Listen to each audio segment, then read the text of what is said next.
Brewers spring training game 9, the Brewers would lose against the Reds 9-7. Lyon Richardson with the win, Sammy Peralta with the loss, and Davis Daniel with the save. Coleman Crowe would get the first out to TJ Friedl in the top of the first. And then Coleman Crowe would face Matt McLain, and on a 2-2 count, he'd give up a 394-foot home run at 105 miles an hour, which would put the Reds in the lead 1-0. Coleman Crowe would get the last of the 2 outs on the top of the first. Bottom of the first, Hunter Green on the mound for the Reds. He'd give up a triple to Sal Frelick, and then on a wild pitch thrown by him, it would make it 1-1. Then the Brewers would hit 3 more singles, making it 2-1. An RBI single then by King Vaughn would make it 3-1. Still in the top of the first, Julian Garcia would enter the game for the Reds. He'd get the first 2 outs, and then he'd give up an RBI single to Blake Perkins, making it 4-1. And then David Hamilton would hit a single, but then he would get out. Top of the second, and the Reds would go 1-2-3.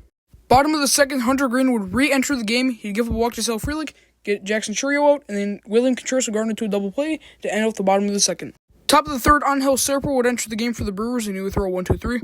Bottom of the third, Pierce Johnson would enter the game for the Reds. He'd give up 2 singles to Andrew Vaughn and Joey Ortiz. Top of the fourth, Jared Koenig would enter the game for the Brewers. He'd give up a single to Matt McLain and then a double to Ellie De La Fraude. Sal Stewart would be out number 1, Spencer Steer would get walked, and then a bases-clearing double by Blake Dunn would tie it up at 4. Still in the top of the fourth, Jesus Broca would enter the game for the Brewers. He'd strike out CES, give up an RBI single to Dane Myers, making it 5-4, and then get the third out to Will Banfield. Bottom of the fourth, Caleb Ferguson would enter the game for the Reds. He'd start off by giving up a single to David Hamilton, and then Sal Frelick would get walked. After that, Jackson Churio would be out number 1, and then William Contreras would ground into his second double play of the game. Wonder how that works. And that'd be out number 3. Top of the fifth, Robert Sastrisny would enter the game for the Brewers, and he would throw 1-2-3. Bottom of the fifth, Lyon Richardson would enter the game for the Reds. He'd give up a walk to Bryce Terang, and then a single to Andrew Vaughn. Gary Sanchez and Joey Ortiz would be back-to-back strikeouts. An RBI double by Blake Perkins would tie up the game at 5. And then David Hamilton would be out number 3. Top of the sixth, Sammy Peralta would enter the game for the Brewers. He'd start off by giving up a single to Sal Stewart. Spencer Steer would be out number 1, and then he would hit Blake Dunn. CES would be out number 2, and then a 2 RBI double by Dane Myers would make it 7-5. And then another RBI double, this time by Will Banfield, would make it 8-5, and then Reese Hines would be out number 3.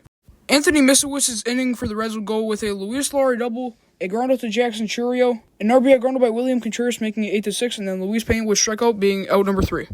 Top of the seventh, Joe Corbett would enter the game for the Brewers. He'd start off by giving up a single to Leo Balcazar. Then he'd get caught stealing. Steele Hall would be out number 2. Michael Chavis would hit a solo home run, making it 9-6, and then Michael Tolio would be out number 3.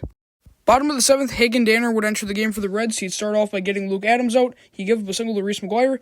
Jesus Mate and Eddie Slender would be the final 2 outs of the inning. Top of the eighth, Brian Fitzpatrick would enter the game for the Brewers, and he would throw 1-2-3.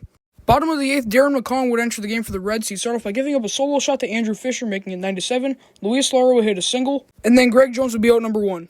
Daniel Dickinson would be hit by a pitch, and then Luis Pena would ground into a double play, ending out the bottom of the eighth. Top of the ninth, my friend Mark Manfredi would enter the game for the Brewers, and he would throw 1-2-3. Bottom of the ninth, Davis Daniel would enter the game for the Reds. He'd get the first 2 outs, give up a single to Jesus Mate, and then Eddie Slender would be out number 3 to end out game 9.